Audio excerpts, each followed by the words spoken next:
अपनात्माओं हम पुण्य बर्बाद कर देते थे स्वर्ग में और पाप भोगते थे नरक में। तो अब हम उन पुण्यों का, जिसके कारण ये हमें यहाँ रोके रहता है, उन पुण्यों का हम प्रतिफल नहीं लेंगे और इसको छोड़ देंगे ओम नाम के जाप की भक्ति धन। और साथ में ये हवन यज्ञ, ये पांचों यज्ञ, ये इसके सतर्की है, हम इसको दे देंगे।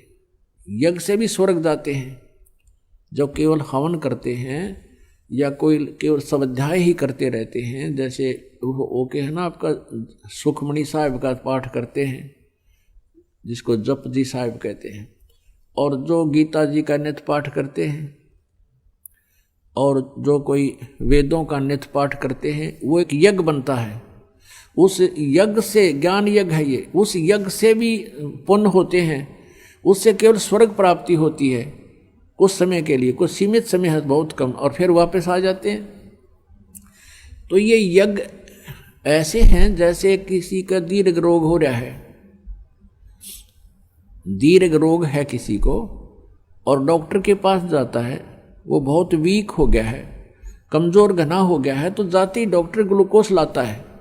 ग्लूकोज जो है ये रोग नाशक नहीं है, ये सहयोगी है उस उपचार में।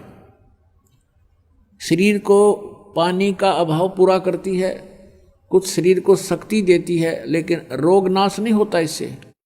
ये भी आवश्यक है क्योंकि हम चौथे युग में आ गए, अभी तक ट्रीटमेंट ठीक हुआ नहीं, हम कति कंडेम हो लिए। तो यहाँ अब पांचों यज्ञ, ये ट्रीटमेंट करना अनिवार्य है आपका।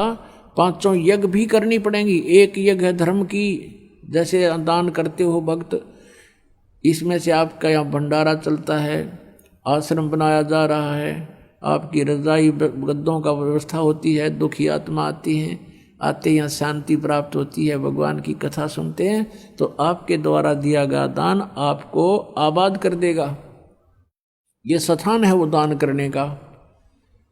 और एक जगह धर्म की, दूसरी जगह ध्यान, परमात्मा का जो याद बनी रहना, उसकी भूल ना पड़े, उसकी रह रह कर याद आवे, दिस इज मेडिटेशन। वो हठ योग मेडिटेशन नहीं बख्शंतों का, ये सहज समाध है, सहज ध्यान है, ये इसको ध्यान बोलते हैं। तीसरी जगह हवन की, यहाँ पर देसी घी की जोत जलाई जाती हैं, ये हवन यज्ञ होता है। और चौथी यज्ञ प्रणाम, जैसे आप दंडवत प्रणाम करते हो, ये भी एक यज्ञ बनता है।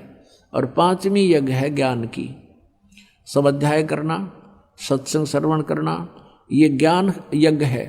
तो जैसे ये ज्ञान यज्ञ करते रहे उसका भी लाभ है, लेकिन जब तक ये नाम नहीं होगा, ये तो ग्लूकोज है।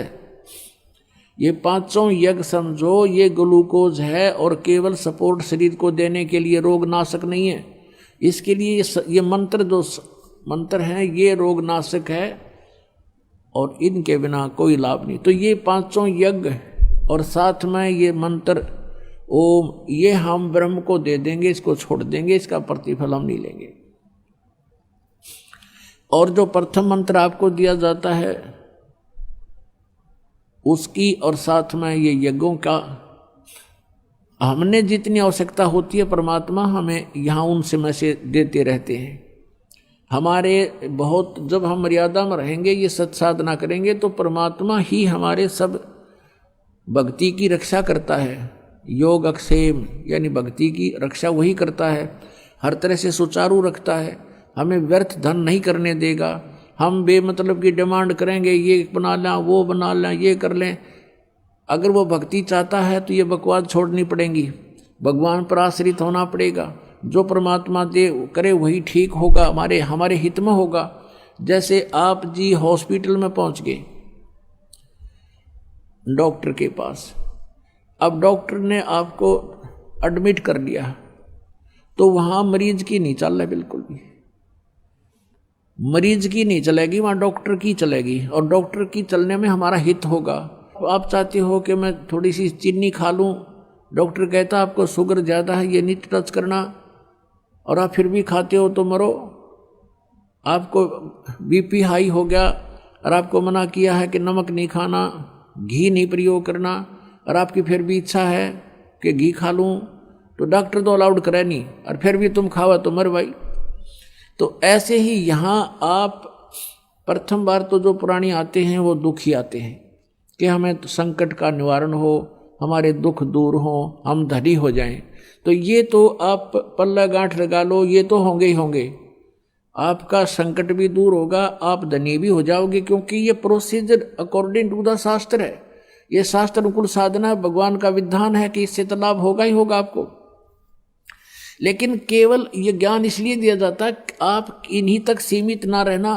आज एक संकट निवारण हो गया आपका और आप चले गए, ठीक हो गया, हमें राहत होगी, हमें क्या आवश्यकता वजह नहीं, और फिर 20 और आ जाएंगे कर्म के पता नहीं कितने, फिर उनको कौन खत्म करेगा।